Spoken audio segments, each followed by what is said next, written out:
Bonjour, je m'appelle Chloé Berthaud, je suis la présidente du centre de formation IFC10 à Toulouse. Pouvez-vous nous parler de votre parcours professionnel et ce qui vous a conduit à diriger l'IFC10? Alors mon parcours professionnel, je suis issue du milieu agricole puisqu'en fait j'ai fait l'école d'ingénieur de Purpan à Toulouse et ensuite j'ai fait un graduate programme dans une grande industrie agroalimentaire française qui m'a ensuite donné la chance d'être chef d'équipe puis responsable de production et à la fin j'ai fini directrice d'usine dans le sud de la France. En tant aussi sur votre rôle de PDG chez l'IFC10.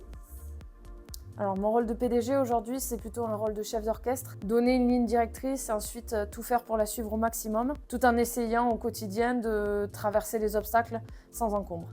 Chloé, qu'est-ce qui vous passionne dans votre travail au quotidien chez l'IFC10? Ce qui me passionne le plus aujourd'hui, c'est de relever des défis. On va se fixer des objectifs et on va essayer de les atteindre. Pour ça, le chemin il est semé d'embûches, donc c'est aussi essayer de traverser toutes les embûches du mieux possible.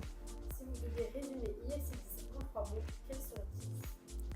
Alors en 3 mots, IFC10 c'est de l'innovation avant tout, pas mal de rigueur. Je pense que c'est important au niveau des formations d'avoir beaucoup de rigueur. Et ensuite, je dirais surtout un esprit client. C'est très important d'être tourné au maximum vers les clients et de répondre à leurs attentes. Comment décririez-vous l'ambiance de travail chez l'IFC10? Alors l'ambiance de travail chez IFC10, j'espère qu'elle est bonne. En tout cas, je le souhaite profondément. J'essaye de travailler au maximum pour que les gens se sentent bien à IFC10 et qu'ils aient envie de rejoindre l'aventure pour donner le meilleur d'eux-mêmes. Selon vous, quelle est la qualité la plus importante pour réussir dans le monde de la formation? Je pense que pour réussir dans le monde de la formation, il faut avant tout beaucoup d'empathie, il faut savoir se mettre à la place des gens et essayer de les accompagner au maximum vers la réussite. Quels sont vos projets ou rêves pour l'avenir de l'IFC10? Je ne sais pas si on peut réellement parler de rêve, mais je dirais qu'on s'est quand même fixé des objectifs. L'objectif premier, évidemment, c'est de continuer à grandir. Et en termes de chiffres, je dirais atteindre 10 millions d'euros le plus rapidement possible, en tout cas maximum dans les 4 ans. Et puis ensuite, s'étendre au niveau régional, aller toucher des régions un peu plus lointaines.